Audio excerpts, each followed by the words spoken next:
We can now head to Hawick, where our Borders reporter Jennifer Cordingley joins us. Jennifer, I understand the council has admitted that they were caught out by the severity of the snow.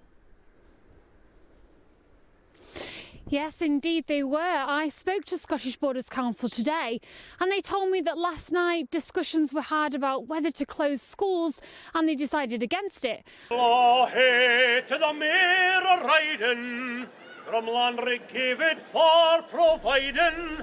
The cornet leading riders through the town, a tradition that dates back hundreds of years.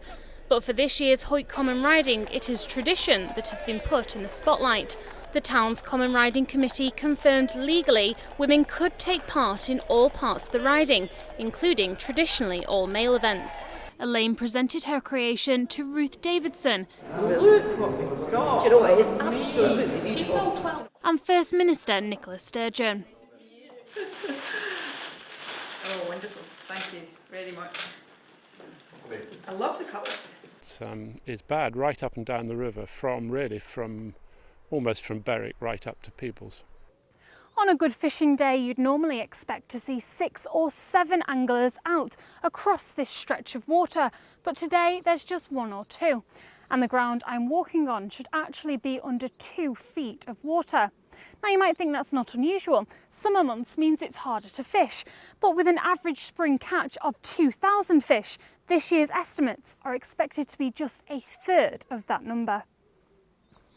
This isn't just one of the busiest junctions in the Borders, it's also one of the most dangerous, especially on days like today when conditions are poor and visibility is less than perfect.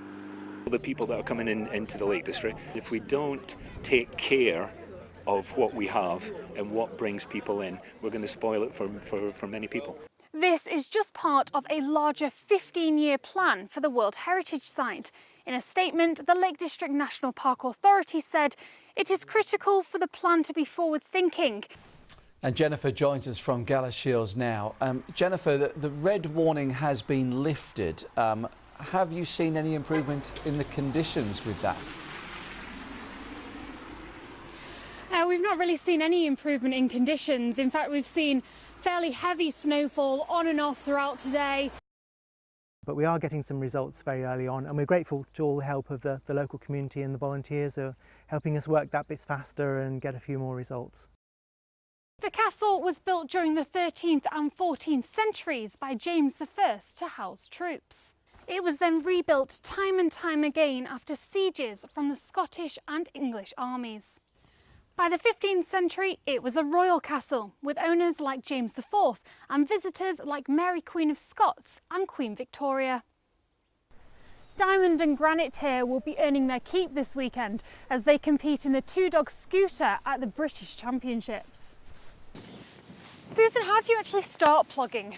Simple really, you just need a plastic bag, a disposable glove, you can pick these up cheaply in any shop, and a will to get out there and clean up the environment. Excellent. It just helps to do a little bit, stops the rubbish getting into the waterways and eventually ending up out at sea. And get your exercise in. And get your exercise in on a beautiful day as well, yes.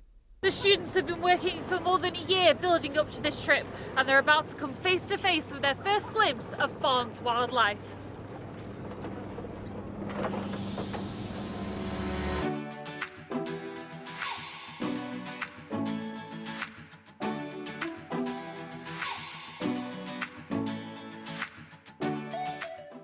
It's no wonder the students are studying to do this as a career. To be in the water every day filming wildlife would just be a dream, an absolute dream job.